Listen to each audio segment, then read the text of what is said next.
In this 10th lecture, we're going to learn one important literary element, যা হচ্ছে theme. বেশিরভাগ নামি দামি গল্পেরই কিছু থিমস থাকে, যেমন Romeo and Juliet. Romeo and জুলিয়েটের কোর থিমটা কি ছিল? রোম্যান্স। একইভাবে এই গল্পেরও একটি কোর থিম আছে। For those of you who do not know theme মানে কি, থিম হচ্ছে কোনো গল্পের আন্ডারলাইং যেই মেসেজটি। এই গল্পের আন্ডারলাইং মেসেজটি কি? মিস্টার ইলিয়াস বয়স্ক হয়ে যাচ্ছেন, এন্ড এই জন্য ওনার অতীতের যে জীবনযাপন, যেভাবে উনি জীবনযাপন করে আসছেন সেটাকে বাদ দিয়ে ভবিষ্যতের জন্য নতুন করে পরিকল্পনা করতে হবে। Therefore, the theme of this story is letting go of the past and accepting the changes of the future. Now, let's try writing this story in English using the formulas of FM method. 10 নম্বর গল্পের formula এ, এল এবং N এর ব্যবহারটা আগে দেখে নিই। যদি বলা হয় একটি ভবনের জন্য, আমরা জানি মশলাটা হবে জন্য, একটি হলো এ আর ভবন হলো বিল্ডিং, তাহলে মশলা প্লাস নির্দেশক প্লাস নন ভার্বের দ্বারা আমরা ফর আ বিল্ডিং পেয়ে গেলাম ফর্মুলা এন দিয়ে। একইভাবে যদি বলা হয় শেষ পর্যায়ে, তখন আমাদের মশলাটা হবে ইনটু, নির্দেশকটা হলো দা, আর শেষ পর্যায়ে হলো দ্য লাস্ট স্টেজ, তাহলে হয়ে গেল into the last stage. Into কেন দিলাম আমরা? কারণ এক জায়গা থেকে আরেক জায়গায় যাওয়া বুঝাচ্ছি। এক জায়গা থেকে আরেক জায়গায় যাওয়া বুঝালে আমরা যে মশলাটা ব্যবহার করি সেটা হলো ইনটু, এই জন্য হয়ে গেল ইনটু দ্য লাস্ট স্টেজ।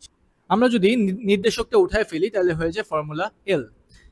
যেমন ফর ইনস্টেন্স আমরা যদি বলি জমির, তাহলে মশলাটা হবে অফ। কেন? কারণ কিছু এর যদি বলা হয়, এর যদি থাকে তাহলে আমরা যে মশলাটা ব্যবহার করি সেটা হলো অফ, আর জমি হচ্ছে ল্যান্ড, তাহলে জমির হয়ে গেল of land.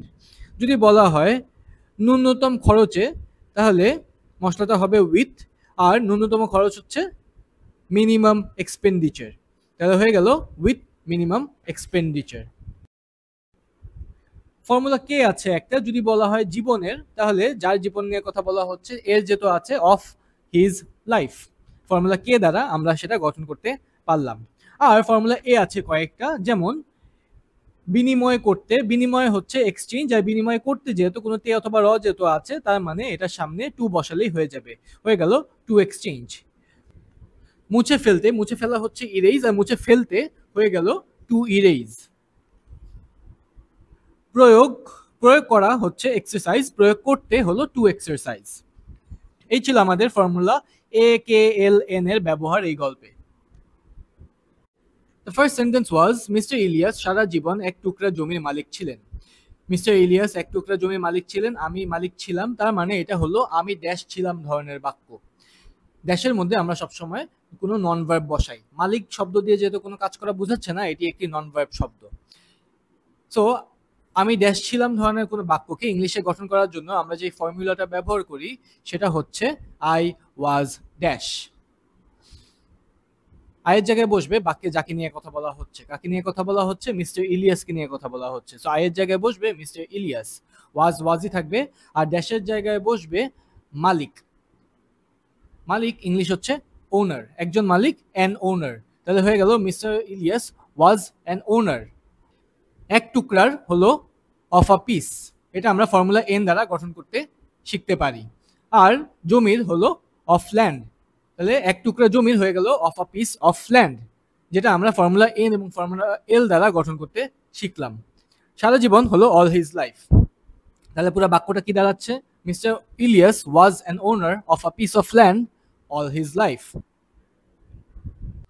Mister Ilias was an owner, এটা আমরা আই ওয়াজ ড্যাশ দিয়ে গঠন করতে শিখলাম।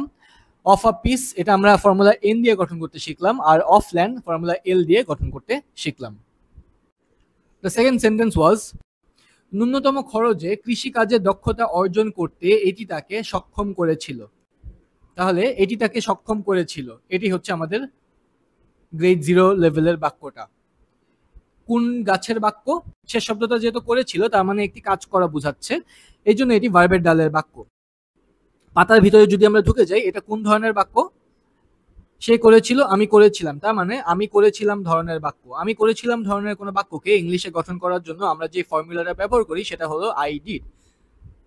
এই বাক্যে আমরা যেহেতু জানি না কি নিয়ে কথা বলা হচ্ছে, এই জন্য আয়ের জায়গায় বসায় দিব ইট, আর ডিডের জায়গায় বসবে সক্ষম করেছিল, যা হলো enabled, তাকে হচ্ছে হিম। তাহলে কি দাঁড়াচ্ছে, এটি তাকে সক্ষম করেছিল, ইট enabled হিম।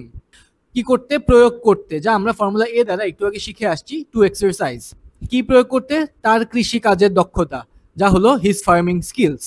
আর বাকি থাকে ন্যূনতম খরচে, যা আমরা একটু আগে ফর্মুলা এল দ্বারা শিখে আসছি, উইথ মিনিমাম এক্সপেন্ডিচার।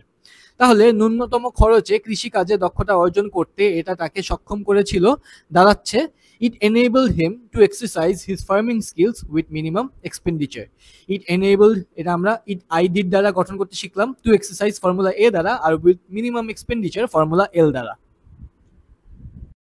3 নম্বর বাক্যটি ছিল, কিন্তু সম্প্রতি তিনি বিদেশে ফসল রপ্তানি করার তার প্রত্যাশা মুছে ফেলতে শুরু করেছিলেন। কোন ডালের বাক্য, শেষের শব্দ যেহেতু শুরু করেছিলেন, যা দিয়ে একটি কাজ করা বোঝাচ্ছে, এই জন্য এটি একটি ভার্বের ডালের বাক্য। ফর্মুলাটা কি হবে, ফর্মুলাটা বোঝার জন্য আমাদের বাক্যের ধরনটা ধরতে হবে। তিনি শুরু করেছিলেন, আমি শুরু করেছিলাম, এটা হলো আমি করেছিলাম ধরনের বাক্য। আমি করেছিলাম ধরনের বাক্যকে ইংলিশে গঠন করার জন্য আমরা যে ফর্মুলাটা ব্যবহার করি সেটা হলো আই ডিড। আয়ের জায়গায় বসবে বাক্যে যাকে নিয়ে কথা বলা হচ্ছে, কাকে নিয়ে কথা বলা হচ্ছে, তিনি, যা হলো হি। আর ক্লোজ কিটে ডিডের জায়গায় বসবে শুরু করার ডিড রূপ। শুরু করেছিলেন হলো স্টার্টেড, হয়ে গেল হি স্টার্টেড। কি শুরু করেছিলেন, মুছে ফেলতে, যা আমরা একটু আগে ফর্মুলা এ দ্বারা শিখে আসছি, to erase. He started to erase. কি মুছে ফেলতে, তার প্রত্যাশা, যা হলো হিজ এক্সপেকটেশনস। তাহলে হি started to erase his expectations. কিসের প্রত্যাশা, ফসল রপ্তানি করার, যা আমরা ফর্মুলা এইচ দ্বারা গঠন করতে শিখি, অফ এক্সপোর্টিং, এটা আমরা ফর্মুলা এইচ দ্বারা গঠন করতে শিখতে পারি। আর ফসল হলো ক্রপস, তাহলে রপ্তানি করার হলো অফ এক্সপোর্টিং, আর ফসল হলো ক্রপস। তাহলে হয়ে গেল অফ এক্সপোর্টিং ক্রপস, যা আমরা ফর্মুলা এইচ দ্বারা গঠন করতে শিখতে পারি। বিদেশে হলো অ্যাব্রড। বাকি থাকে বাক্যের শুরুতে কিন্তু সম্প্রতি, যা হচ্ছে বাট লেটলি। সো পুরোটা যদি আমরা একসাথে দেখি, but lately he started to erase his expectations of exporting crops abroad. He started, এটা আমরা আইডি এর মাধ্যমে গঠন করতে শিখলাম, to erase ফর্মুলা এ দ্বারা, আর of exporting এটা ফর্মুলা এইচ দ্বারা। 4 নম্বর বাক্যটি ছিল, তিনি জীবনের শেষ পর্যায়ে প্রবেশ করছিলেন।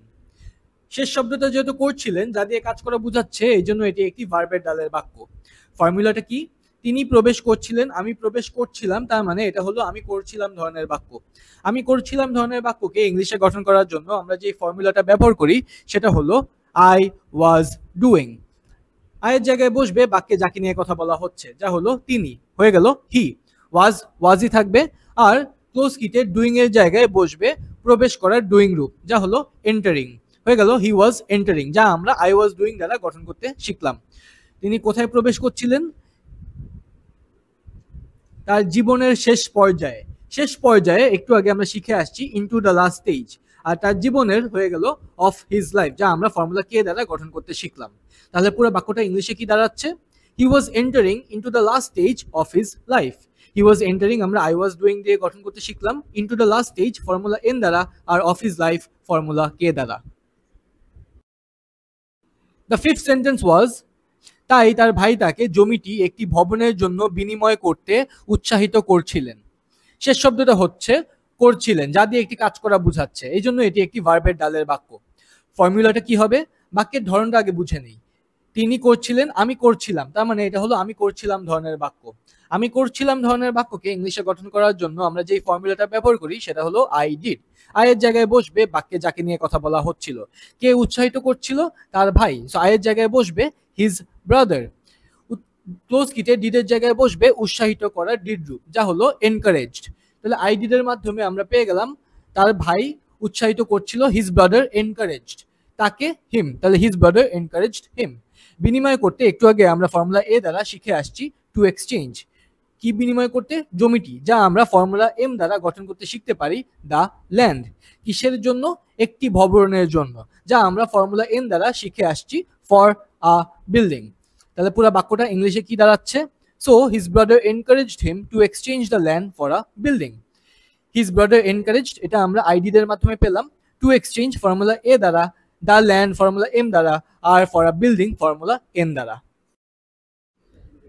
And the last sentence was, এভাবে একজন জমিদার হয়ে তিনি তার বার্ধক্য উপভোগ করতে পারতেন। এভাবে হচ্ছে দাস। একজন জমিদার হয়ে এটা আমরা ফর্মুলা আর দ্বারা গঠন করতে শিখতে পারি, বিং আ ল্যান্ডলর্ড। বাকি থাকে তিনি তার বার্ধক্য উপভোগ করতে পারতেন। কোন ডালের বাক্য? শেষের শব্দটা হচ্ছে করতে পারা, যা দিয়ে কাজ করা বোঝাচ্ছে, এই জন্য এটি একটি ভার্বের ডালের বাক্য। ফর্মুলাটা কি হবে? তিনি করতে পারতেন, আমি করতে পারতাম, তার মানে এটা হলো আমি করতে পারতাম ধরনের বাক্য। আমি করতে পারতাম ধরনের বাক্যকে এফএমস ইংলিশ ট্রিয়ে লেভেল 2 তে পাওয়া যায়। আর এটাকে ইংলিশ করার জন্য যে ফর্মুলাটা আমরা ব্যবহার করি সেটা হচ্ছে আই কুড ডু। আয়ের জায়গায় বসবে তিনি, যা হলো হি কুড। ক্লোজ কিতে ডু এর জায়গায় বসবে উপভোগ করা, যা হলো এনজয়, হয়ে গেল হি কুড এনজয়। তার বার্ধক্য হলো হিজ ওল্ড এজ। তাহলে পুরো বাক্যটা ইংলিশে কি দাঁড়াচ্ছে? Thus being a landlord he could enjoy his old age.